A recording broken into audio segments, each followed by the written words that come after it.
Cela fait maintenant plusieurs heures que je suis couché. Il est 3h34 et il n'y a pas grand-chose que je puisse faire. Vous savez le pire? Je suis dans la même chambre que mes parents. Ils me regardent et j'essaye de ne pas pleurer ou crier. Leurs yeux sont rivés sur moi et leurs bouches sont grandes ouvertes. Il y a une forte odeur de sang et je suis paralysée par la peur. Voilà ce qui s'est passé. Tout à l'heure, j'ai fait une allusion au fait que je ne dors plus. Je suis complètement foutue. Je vais mourir et il n'y a personne pour me sauver.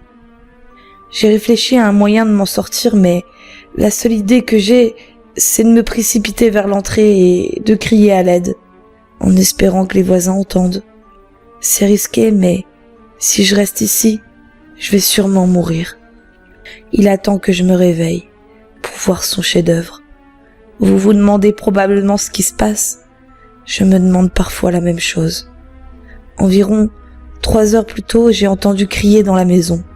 Je me suis levée pour voir d'où provenait le bruit, mais j'ai eu envie d'aller aux toilettes. Au lieu de faire la chose la plus logique, vérifier d'où venait le bruit, j'ai décidé d'aller vider ma vessie. Puis, j'ai remarqué qu'il y avait du sang sur le tapis de la salle de bain. Terrorisée, j'ai couru dans ma chambre. Et je me suis cachée sous la couverture, comme le lâche que j'étais.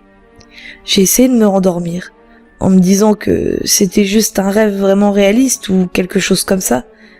Puis, j'ai entendu la porte de ma chambre s'ouvrir. Comme l'enfant terrifié que j'étais, j'ai regardé au-dessus de ma couverture pour voir ce qui se passait. Je pouvais observer quelque chose qui faisait glisser le cadavre de mes parents dans ma chambre. Ça n'était pas humain. C'était chauve, sans yeux et sans vêtements. Il boitait. Son dos était voûté quand il traînait mes parents. Mais cette chose était beaucoup plus intelligente que n'importe quel animal.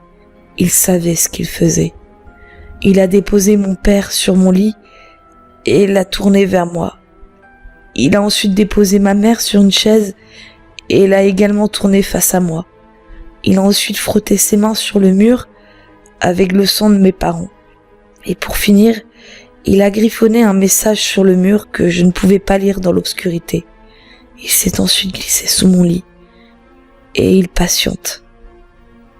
Maintenant, mes yeux se sont adaptés à l'obscurité et je peux lire le message sur le mur. Je ne veux pas le regarder, mais je sens que j'ai besoin de le lire avant que je sois tuée. Je jette un coup d'œil au message de la créature. Je sais que tu es réveillé.